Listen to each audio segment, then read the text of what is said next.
அப்பா மனைவி இறந்ததும் மறுமணம் செஞ்சுக்கிறாரு.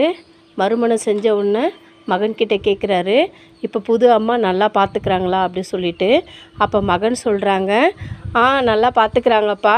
பழைய அம்மா வந்து எனக்கு வந்து நிறைய பொய் சொல்லுவாங்க, புது அம்மா என்கிட்ட பொய் சொல்கிறதில்ல அப்படின்னு சொல்கிறாங்க. என்னப்பா விஷயம் அப்படின்னு அப்பா கேட்குறாங்க.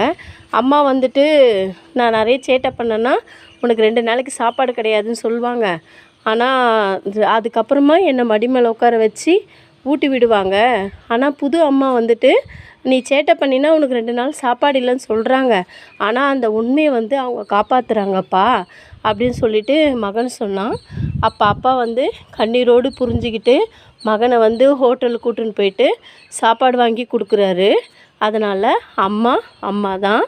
அம்மா வந்து எல்லாருக்குமே வந்து எல்லாராலையும் வந்து முடியாது. அம்மாவால் மட்டும்தான் முடியும் அந்த அன்பை கொடுக்க.